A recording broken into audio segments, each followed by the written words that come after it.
Hello and welcome, my friend, to the Incredible Fathers podcast, where we conquer mental health challenges, eliminate fear, and build happy marriages and families. I'm your host, Phillip Mason, and I'm delighted to spend time with you today. In this episode, we get an opportunity to spend time with my brother, Trenton Mason, who is in the thick of growing a family of 5 into a family of 6. Trenton drops some great nuggets of truth as to what it means to be a great father, and I'm excited to share those with you today. You know, being a father, a young father with a young family, with high energy kids can be very tiresome. It can be very challenging, and it can wear you out. But the reality is it brings great rewards of peace, contentment, and happiness. So let's get to it. Yep. Yeah, so I'm Trenton Mason, and I currently live in Heber City, Utah. I'm married. I've been married for almost 10 years, coming up this August. And I have 3 little kids and 1 on the way. They just had birthdays, but so they're 7, 5, and 2. And obviously one on the way. So we're excited. We're about three months in on the pregnancy. So should be another 6 months. We're pretty excited. I work for a real estate company called Mountains West Ranches. Love being a dad. So I'm a huge fan of this channel and the podcast. I love to listen to your content. I feel like you have a lot of great value to add. So it's a good listen every time. Awesome. Well, good. Glad to have you on board here. So let's just jump in here with a few questions. So being a young father, what do you think's been the most important lesson you've learned so far in raising children? You know, there's a lot of little lessons. I think it's a lot of little things that add up over time. You know, my wife and I, we actually just did a parenting class a couple months ago, and I think one of the biggest lessons is being a consistent parent, and that consistency is a huge aspect of parenting that matters, and things happen over time, right? Little things that you can do every day that change things over time and make a big difference. So I would say consistency is a huge key. But as a dad, I think I think being calm in crazy situations is huge. So learning how to be a calm dad. You know, there were times earlier on where, and even recently, I'll be honest, where, you know, I let my kids they're going crazy and they're like a pack of hyenas. And so the lion dad has to come out every once in a while, but I try to, I try to be calm. But yeah, I think those are some keys. You know, if you can just be calm to resolve problems, and if you can be a consistent parent, those are huge aspects. Yeah, that's the main part of the battle, isn't it? So as a father, you have a lot of different responsibilities, right? So you wear a lot of different hats. You know, you got, your work, you got a demanding job, and you serve in Yep. your local congregation. You have different responsibilities, service that you give in the community, and then being a husband and also a father. What kind of helps you stay grounded and helps you kind of balance or manage these different responsibilities? Like, how do you prioritize things, and how do you kind of keep yourself calm? Yeah, you know, it's a trick because it's always tough. And when things are really crazy and there's a lot going on, it's hard to stay grounded. You know, if you spend too much time in one area, the other things start to become neglected. And so, but I think to stay grounded personally, I think you have to stay involved with your interests and your hobbies, have that outlet, be able to do things that you want to do. And I think earlier on, I thought that I had to separate myself from my kids to go do those things. But I've learned that it's best to involve them, and that's actually when a lot of learning opportunities happen. And so I can still get that outlet, but they're tagging along, right? So if it's out working in the yard, or if it's running an errand to go get something from the store that I need, you know, I just have them come along, and, you know, it can turn into a really fun experience, you know, so you can have fun, entertaining times without having to, you know, go entertain them. You know, that's the specific purpose of your outing, right? You can just go do things that you need to do, or fun for you. You don't have to necessarily tailor everything to entertain your kids. I think you have to stay connected with your interests and the things you want to learn, and make time for that. and then try the best you can to balance everything else. I think for me, that's been one of the hardest things to do is to learn to whatever it is I'm doing is to have my children come along with me and kind of adapt and make it a Yeah, teaching moment, or at least make it a being together moment. I found that to be one of those things that's really a game changer in being a good father. for sure. So I'm kind of curious. So our father, just kind of switching gears here, what kind of lessons have you learned from our father? He's starting to get up there in number of years, and I consider him an amazing dad, and he's done a lot of things for us. But I'm sure you and I had different experiences to a certain degree because I'm being the older sibling, and you're one of the younger siblings. What kind of lessons in fatherhood did you learn from our dad? The older I get, and as a dad, I'll look back and reflect on my childhood. And there's a lot of really good memories. I agree. Dad was an amazing father. What amazed me is he was always so calm. Maybe he wasn't when he was younger and with you guys, but like that was what, the thing I'm trying to be, is what dad was, right? He was super calm all the time, very consistent. Yeah, he got after us, but he always did it in a way where he was in control, right? And he never lost control, never lost his anger. Lots of really good memories. Like, for example, the other day I was thinking about this one. I had spent during the summertime, I think it was like 7 or 8, something like that. During the summertime, I had spent a week with our cousins, the Rogers in Hillsboro. And at the end of that week, I was looking forward to, I as a little kid, you're like, oh, I miss my parents, I miss my family, even though it's been only been a few days. And I remember them coming, and I was so excited to see them, and it was crazy because there was tons of kids running around. We were trying to get a dinner ready, and they were setting the table, and it was chaos. But dad actually came over and grabbed me and took me aside and was like, hey, when you get home, there's going to be a brand new trampoline. We just set it up. And I was like, whoa, that's amazing. And it was like this incredible moment. And I like felt so happy that my dad would come and just make a little moment just with me, give me that one-on-one time. I had wanted a trampoline for a long time. I think that was something that we all wanted. I was pretty excited to hear that. So for some reason that memory just stuck with me. It became Yeah. one of those core memories. Yeah, dad was always really good at having those one-on-one conversations and taking time for me. I don't know. I don't know if that was your experience having a bunch of little needy kid siblings around when you were growing up, but yeah, that was a cool memory. Yeah, no, I think for me, it's pretty much the same. You kind of took me down memory lane there. So I remember a similar experience. Dad used to take us for haircuts down to the barber Yeah. downtown Kennewick, What was his Washington. I think it was Larry. Yeah, Larry. Yeah, Um, that's I can't remember his last name. It'll come to me in a little bit. But Larry was great. I So we used loved to his go down. shop. His Yeah, he shop had was yeah, it was the pictures of classic. San Francisco on the wall. Yes. Classic, barber shop for sure. He'd been cutting hair forever. We went for a haircut, and, I had previous to that time, it'd probably been, like, 18 months. I really was getting into lifting weights, and I thought it was really cool. Dad had some weights out in the garage, and I'd started using Mhm. those, but I really wanted a weight bench. I I didn't have enough money saved up, and I didn't really have a job or anything. I think it was before I got my newspaper route.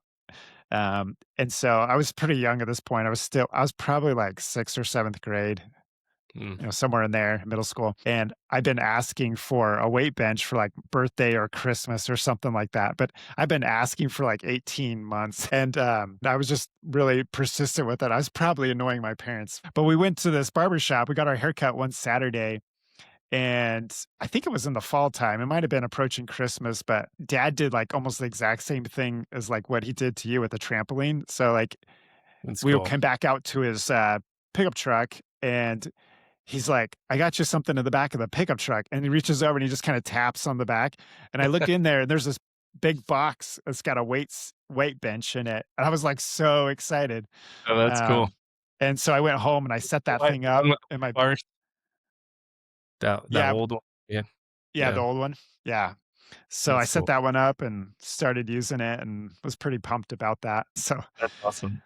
yeah, dad was really awesome that way. Yeah, for sure. Lots of good memories. He was a really good teacher.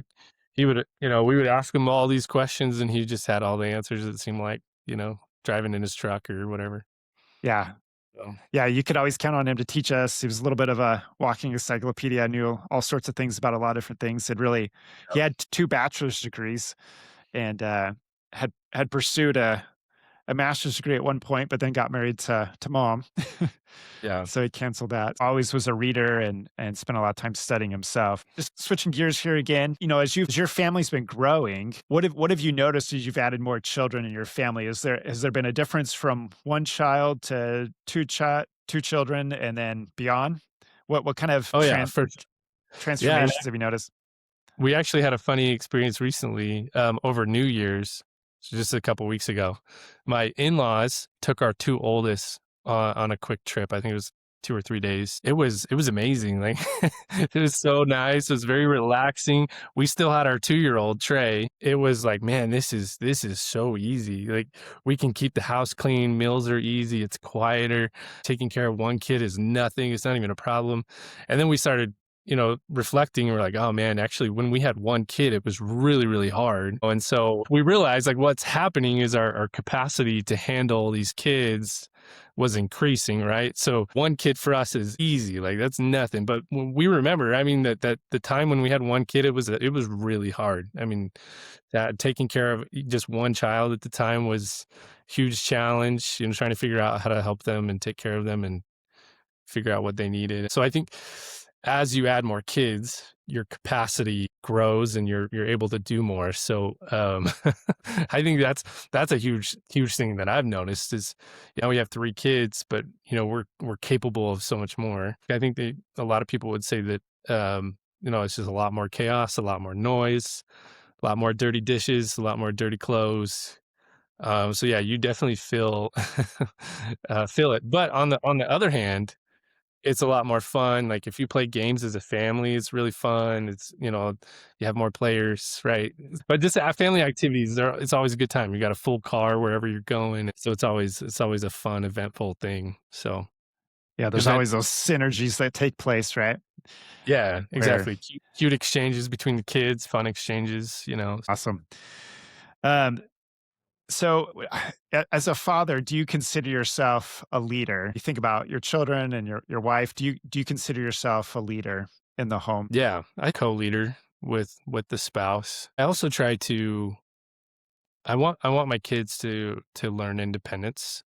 And I want them to feel like they're their own person and capable of making decision and exploring and learning. So I'm not like a micromanaging father, type leader where I'm hovering over them all the time. Like a helicopter parent, I think is what they call it. I think in the past I've kind of been a drill sergeant parent, fall under that category.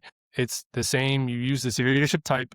If it's effective leadership on adults, it actually will be effective leadership on kids too. They respond probably even more sensitively to how you lead them. So leading with strength by example, they really observe a lot. And so they try to reflect. Kids just want the best possible relationship with you. And so when you understand that, I also want them to become the best possible person they could become. And so sometimes it takes course correction. And I try to do that with just a calm, back to that word again, trying to be calm and consistent over time with those things. I think makes a big difference. So, how do you handle situations where your child might want to spend time with you, but you've got competing demands? You got to get back to work, or you have a meeting you need to attend in town. You know, what do you do when you have a child that wants your time and attention, but you're not able to give it to them at that time? Like, how do you handle that?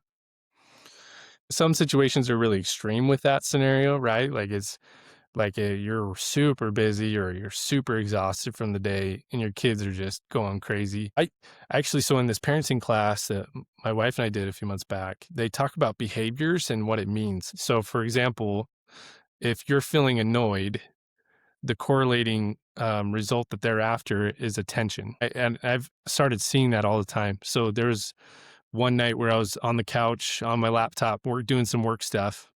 And my 2-year-old was just sitting there like, punching me, poking me, pulling on my shirt, and just being super annoying. Right. And so I finally stopped and realized, oh, he wants my attention. So that's the correlating behavior. Right. And so you start to realize if you can realize the correlating behavior, right, and what they're after, in this example, like I was able to turn around, I put down my laptop, pulled him in, gave him a big hug, gave him a little nuggie, and just was like, "Hey Trey, I love you, buddy. It's good to see you." And that was good for him. That was enough. Like he just wanted acknowledged. And so on that scenario, it only took like 5 seconds, right? Like 10 seconds to give them that attention they needed. Sometimes they need more, obviously, but I think a lot of times it's just small little moments that if you can give them those throughout the day, that helps a lot. So you have a willingness to kind of take those ad hoc moments as they come and use them Yeah. and capitalize And on then them. right. And then there's going to be times where you just don't have the time or the energy. And what I try to do is just explain to them what's going on. Oh, daddy's working on this and it's super important. It's super important because of this. And you kind of explain the why, and then you just keep doing your thing. At the very least, explaining to them what the scenario is, I think helps a lot. Nice. So I've noticed this in my family, but I only have one girl, but I have six boys, and my Yeah. boys, we have a lot of great conversations, a lot of good talk time. But when my daughter wants to talk to me, it can be a 2 hour event and or Yeah. a 3 hour event, and sometimes that's not enough. She wants to keep talking with dad, and she wants to tell me every detail about everything. Right. Whereas my boys, a lot of times, they can express things in 3 to 5 minutes, and we're good to Right. go. Short and Have simple. you noticed that at all in your family so far? I know your family's a lot I've younger. started to. Yeah, I've started to. Tessa, my oldest, she just turned 7, and there's times where she'll get on a subject and she'll just keep going. Yeah, I've for sure noticed that. Yeah. So taking this a step further, a lot of what the world's telling us is that boys and girls are the same. But Mhm. my observation as a parent is that there's very key, very distinct differences between boys and girls and how they act and how they behave. Have you noticed that as a young father? Yeah, for sure. Yeah, well, 100% there's a difference between girls and boys, how they behave, their preferences, what they wanna do. But even from child to child, there's personality different. They all come prepackaged with these personalities, and they get these interests, and they get these ideas and thought patterns and behavior patterns, and they're all slightly different. For a good example of this is like my two oldest, Tessa and Brooks. They're a little more reserved in public, right? Like they won't, which is pretty normal, I feel like. But then Trey, like has zero fear, right? Like we've caught him in public going through a lady's purse and going up to people in church and hitting them and like just walking around like no fear whatsoever. He's actually one of those kids where as a parent, you don't want your kid to get bullied, right? But with him, we're actually worried that he's going to be a bully. And so we have the opposite problem where I've actually told that to quite a few people just because it's so funny to me that he has that such a strong personality that way. But from kid to kid, even down to what they eat, their sleeping habits, like every kid is a little different, but for sure there's clear differences between boys and girls. Yeah, that personality thing's very real. All seven of my children have very distinct personalities, and they're all Masons, so they all have some key characteristics that all match up, right? But their Yeah, personalities are so different. My oldest and my youngest are kind of our social butterflies, and then the rest of the group all kind of fits along a spectrum as far as being yeah, extroverted or introverted. So I right. I understand that concern with your son for sure. Um, but I I mean, think he's 2, like he could change. yeah, he's in the terrible twos, right? Yeah, And watch out for the thundering threes because they're coming up next. So, but yeah, yeah, mm, I think that's a good point. Is that a lot of you know our kids go through phases and they actually grow out of them. It's part of how they're developing, their brains going, what it's doing, and how it's maturing, how they're developing their belief systems and so forth. So, have you noticed that oh yeah, sometimes for your sure, kids, 100%. there's different phases they go through? Yeah, yeah, and it's like with every little thing, they'll go through phases where they're really good eaters or they're really bad eaters, like I think Tessa's growing right now, so and that was a big thing for a long time. She just wasn't eating much, super picky, and then all of a sudden she's put a steak down on her plate, she'll eat the whole thing. So, it's like she would never touch it before, but now she'll eat it, so then asks for more. So it's definitely phases and the growth patterns. So if we look at it from like a behavior standpoint too, as a father, have some one child you have to kind of restrain them, and another child you have to like encourage them to go out there and express themselves more. What kind of techniques or things have you tried to kind of help your child and be able to know where's that median at or that middle ground where they're an optimal person? Have you had any thoughts on that? It's tough. I think it takes a lot of encouragement at times. I think honestly for us, some of the things. So for example, like going to church, right? Here's an example. You take the kid. Every kid went through nursery, right, which is the class for the 18-month to 2-year olds. At first, like they don't want to go at all, and so you try to stay in there with them. You encourage them, and then sometimes the strategy is you just rip the Band-Aid off and you walk out. You let them cry for 15 seconds or a minute, whatever, and then they're okay, right? So sometimes it's pushing them into a zone where they're not comfortable and just letting them figure it out, pushing them into those uncomfortable situations where they learn and grow. Sometimes we try to do that, right? If they're not picking it up, they don't have the courage to do it themselves, we initiate that get out of the comfort zone moment. And I think that helps a lot. Yeah, no, that's, I think as fathers, that's, one of our roles as responsibilities is to help get our children out of their comfort zone and help them grow and develop. Sure.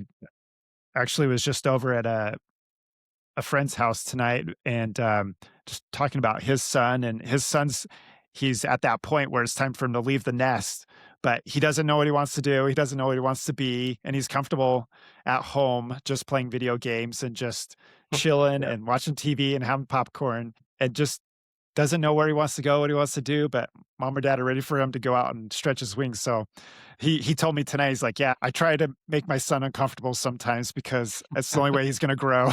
Right. Yeah. Um, and our dad did that with us for sure growing up, and I know his father did it with him. I was thinking about one experience where our dad had he was, growing up at a farm in Central Washington, um, in the 1950s. He remembers at 5 years old, grandpa, putting him on a tractor at 5 years old, baling hay, which today that seems a little extreme to Right. us, but Yeah. that was just normal back then. And, and of course, this was at 2, 3 o'clock in the morning, 4 o'clock in the morning before the dews hit. So they would go bale the hay. Right. And Yeah. he says, you grab onto the steering wheel and you just steer the tractor. You just go down the rows back and forth, and I'll come back and get you when you're done. And whatever you do, don't back the baler up because if you back Yeah. it up, it'll jam and then you won't be able to get the hay baled. Right. And he says, I just remember being out there underneath the stars, holding on to that steering wheel and just keep it down the rows. And I just kept going. That's Um, awesome. yeah. So, being a little uncomfortable can be a good thing for a child. So like switching gears here a little bit more, like what kind of habits have you and your wife developed in raising your kids that you think will bear fruit for your children down the road? Not necessarily now, but in the future. What kind of habits or practices are you putting into place in your family so that your children grow up to be strong and healthy adults later down the road?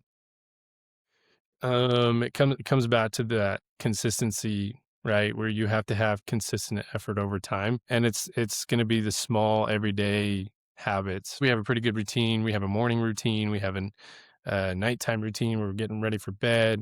We actually have a little board in each of their rooms. It was a little metal board, and they had all these things they needed to do in order to be ready for bed, and they'd move the magnet over on the ones that they got done, so they had a magnet for each task. So we've tried to do few little things for them like that. But I think, yeah, no, there's health habits. There's, a time and a place for fun, learning, and honestly, a lot of that starts with your example, right? Like if a parent isn't reading books, like your kid's probably not going to want to read a lot of books unless they're naturally a bookworm. You have to show them a little bit and then give them the opportunity to do it themselves. That's true for like any good habit that you're wanting them to learn, whether it's brushing your teeth and taking care of your teeth, or if it's keeping your room clean, those kinds of things. I just want my kids to grow up and be healthy and be able to be a good person and, interact well with others. I want them to be a good, happy, successful adult. So, and you have to start early with those good habits. Nice. So if we think a little bit about your marriage relationship with your wife, what kind of things do you hope to convey to your children by the relationship you have with your wife? What are certain things that you do that you model for your children as far as your relationship with your wife goes? It hasn't always been smooth, right? Like people want to pretend like everything's all gravy and everything's good.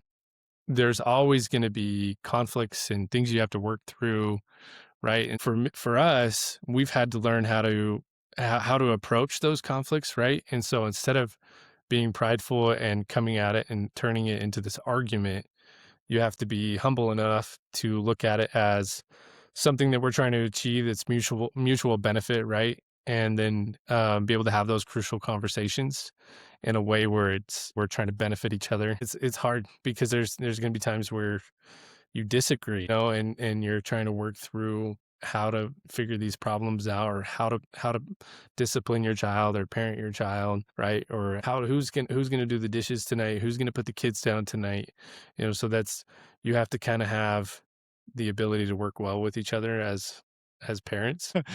But the big point is that I've heard from friends and other people that their parents would argue a lot, or they sometimes will pick out qualities that they don't like in their parents, right? And so being able to figure these things out as a parent and with your spouse to have that best possible relationship that you can have together is going to affect your children in so many ways, right? To me, you have to have that foundation of great spouse relationship to be able to be a good parent. What do you say is the toughest thing you've had to deal with as a father so far? The amount of energy and effort you put into it. For example, we talked about being calm and controlling your emotions. There's times where if your kids are being wild, being crazy, you want to get after them. To me, figuring out how to parent is, in a calm way, in a consistent way, in a loving way is sometimes the hardest challenge. When everything's just crazy, can you remain calm? Can you remain consistent through those times, Flip side, what's been the best experience you've had as a father? It's often the little things that make the difference. So if you're doing the little things wrong or the little things right, I would say it's the moments where you feel like your kids are just super happy and content, and the things that you do like make a difference. And being able to play with your kids, I love playing with my kids, and I try to do that often, where we're just letting loose, right? Whether it's going crazy, playing tag, or wrestling. Like Brooks, my 5-year-old, has just kind of gotten to this phase where he loves to just go at it, and so we'll be wrestling and kicking and pinning each other down, and tickle tortures and things like that. So I think it's just the quality time you spent with your kids where you can actually be with them and build that relationship and have that fun with them. Like those are the best moments. And then also coming through when it matters, right? Like your kids are always, it seems like they're always kind of looking at you. They want to trust you. They want to know you're reliable. For example, Tessa has dance. Stace is usually the one that picks her up from dance. But one evening she was busy with things, and she called me, and I was like, I'll go pick her up on my way home from work. And I picked her up, and she was like, whoa, my dad's here to pick me up. Wow, he really cares. Like, I know he's super busy. He's usually still at work, but he came and got me like that. And she was like so happy to just have me and her in the truck, cruising around, going home, and being together. And those little things make a big difference for sure. That's awesome. So we'll wrap things up. A general overall question here for you, for those listening who are either thinking about starting a family or who are just getting started with a family. What kind of advice would you have for new fathers or soon to be fathers? The best advice I'd have is don't be afraid of it. Definitely become a father. Being a dad is an amazing thing.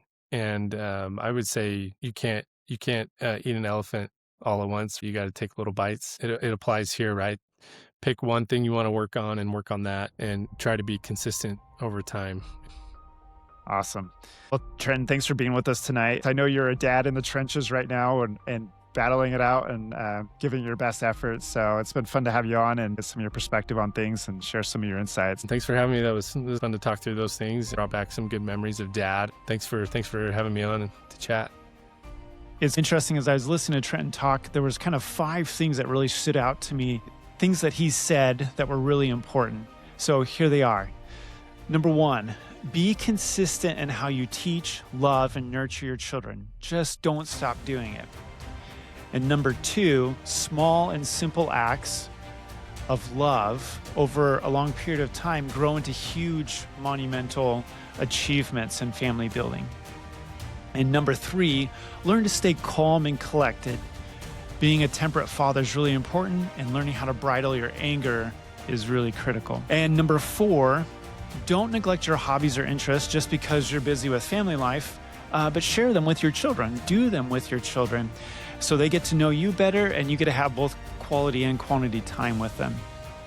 And then last of all, number 5, children crave attention from you. It fuels their souls. Take time for them. Put down your technology and give them your undivided attention. I'm Phillip Mason. This is the Incredible Fathers Podcast. Thank you for joining us on this episode, and we'll catch you in the next one.